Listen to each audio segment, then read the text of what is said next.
अगर मैं आप सबसे कहूं कि आप अपने बाइक के शॉक एब्जॉर्बर में हवा का पंप लगा के हवा भर सकते हो, तो क्या आप मानोगे?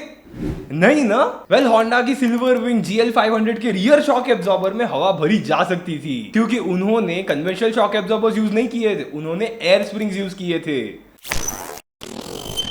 कंप्रेस्ड एयर भी एक स्प्रिंग की तरह ही काम करती है। हमारे गाड़ियों के टायर्स ही देख लो, वो एक टाइप की स्प्रिंग्स ही है, और उनके अंदर की कंप्रेस्ड एयर भी उनको एक तरह का शॉक एब्जॉर्बिंग कैरेक्टरिस्टिक प्रोवाइड करती है। और कंप्रेस्ड एयर की यही कंप्रेसिबिलिटी को शॉक एब्जॉर्बर्स में भी यूज किया जाता है। मतलब हमारे कन्वेंशनल ऑयल वाले शॉक एब्जॉर्बर में नहीं, कंप्रेस्ड एयर के लिए डेडिकेटेड शॉक एब्जॉर्बर्स बनाए जाते हैं। बिकॉज इसके लिए शॉक एब्जॉर्बर के पिस्टन के अंदर ओरिफिस होना जरूरी नहीं होता, क्योंकि अगर इनके पिस्टन में ओरिफिस प्रोवाइड कर दिए तो कंप्रेस्ड एयर उनके थ्रू ट्रैवल करेगी एंड वो एक्चुअली कंप्रेस नहीं होगी and it won't work as it is suppose to. तो यस, इसमें भी एक पिस्टन सिलेंडर असेंबली होती है और कंप्रेस्ड एयर को भी इसी सिलेंडर में भरा जाता है। और जब ऐसे शॉक एब्जॉर्बर किसी खड्डे या बम से गुजरेंगे तो पिस्टन सिलेंडर के अंदर मूव करेगा, जो कंप्रेस्ड एयर को और कंप्रेस करेगा, which will eventually resist the motion of the piston and absorb the shock। और सिलेंडर के एक पॉइंट पे एक छोटा सा स्लॉट बनाया जाता है, जहां पे अगर पिस्टन आएगा तो पिस्टन के ऊपर और नीचे के साइड पे कंप्रेस्ड एयर का प्रेशर इक्वल हो जाएगा, पिस्टन अपने आप मूव नहीं करेगा। इसके साथ में कंप्रेस्ड एयर के प्रेशर को अगर बढ़ाएंगे तो वो और स्टिफ होगी। मतलब एयर शॉक्स की स्टिफनेस को चेंज करना हो तो उनके अंदर के कंप्रेस्ड एयर के प्रेशर को चेंज करके उन्हें सॉफ्ट या फिर स्टिफ बनाया जा सकता है। ऐसे एयर शॉक्स का कंस्ट्रक्शन काफी सिंपल होता है और वो काफी हल्के भी होते हैं, which is actually beneficial for the performance of any suspension system। इस टाइप के शॉक एब्जॉर्बर्स में भी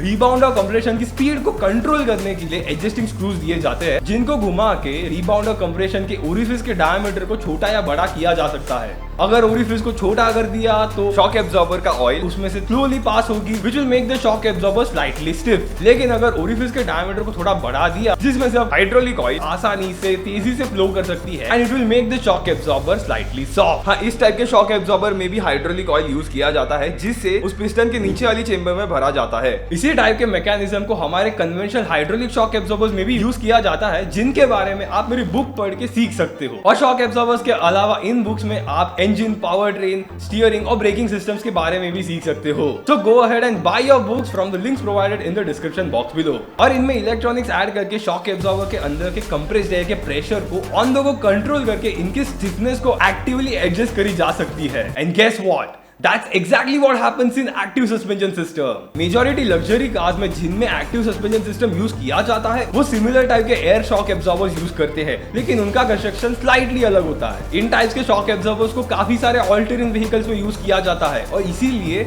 इंजीनियरिंग के स्टूडेंट्स जो बाहा ATVC या फिर मेगा ATV जैसे कॉम्पिटिशन में पार्टिसिपेट करते हैं, वो ऐसे एयर शॉक्स यूज करना प्रीफर करते हैं। They like to call them the Fox shocks, because Fox ने इन शॉक एब्जॉर्बर्स में मोनोपोली बना रखी है। इन एयर शॉक एब्जॉर्बर्स की, यानी कि न्यूमेटिक शॉक एब्जॉर्बर्स की एक छोटी सी दिक्कत है, छोटी नहीं एक्चुअली बड़ी दिक्कत है, इनका मेंटेनेंस थोड़ा ज्यादा है, क्योंकि इनके पिस्टन और सिलेंडर के बीच में अच्छा खासा सील बनाने के लिए ओरिंग्स यूज किए जाते हैं, जो फेयर आउट हो सकते हैं। इसीलिए इनको टाइम टू टाइम ओपन करके रिप्लेस करना पड़ता है, और साथ में ये थोड़े महंगे भी है।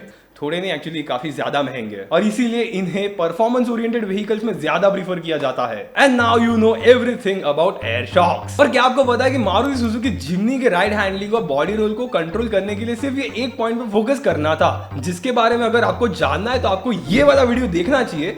आई will see you guys on next Thursday at 7:30 PM। Piece.